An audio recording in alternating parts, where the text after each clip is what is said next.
Hello and welcome to Spiritual Hygiene. My name is Josie Bray and I'm your host and guide. Welcome. Today we have a question from Kelly in Brooklyn Heights, New York. Kelly writes, "Dear Josie, I'm beginning to realize how much of a toll the news takes on me. But when I disconnect, I feel bad and like others are judging me for not caring, even though I do. It's not that I don't want to know what's going on, but I feel like I need my energy for other things. Do you have any advice?" Well, Kelly, yes, I do.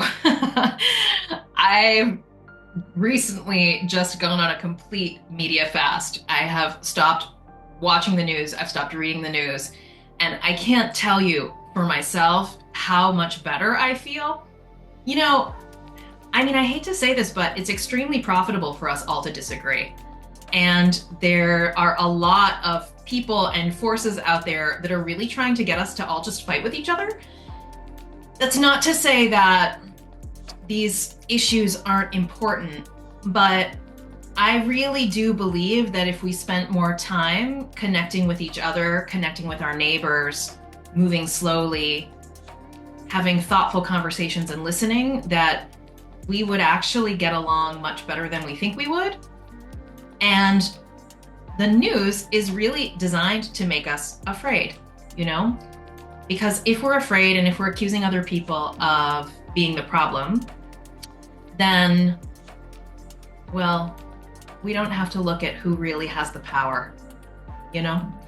So I understand being afraid of disconnecting, but you asked what my advice was, so here it goes. My advice is to take a short media fast.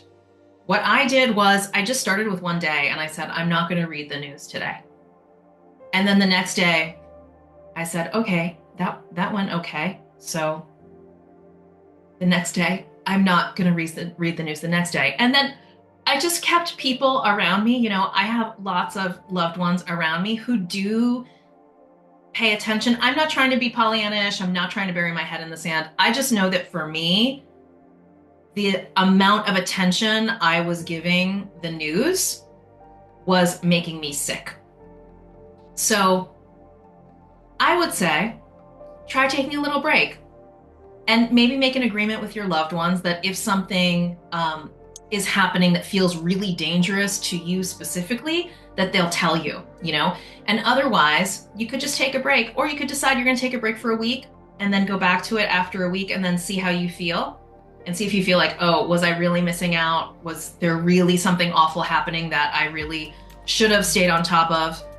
You know, I think a lot of us are taught that if we don't know what's going on every moment of every day on the whole planet, that we're being bad citizens or that we don't care. And the truth of it is, our little nervous systems are not meant to take in every horrifying thing that happens on the entire planet all at once. It's too much and it makes us sick. So I recommend taking a break, or getting very small with the news that you do follow. Spend some time maybe just following your local news and see what happens. I'd be really curious to see what happens if you take a little break, and please write me back. I'd like to know. Thank you so much, Kelly, for writing. And for those of you watching at home, thanks for coming today. If you have a question about spiritual, emotional, or physical health, feel free to shoot me an email at hello@josiebray.com, and I'll see you soon. Thanks for coming.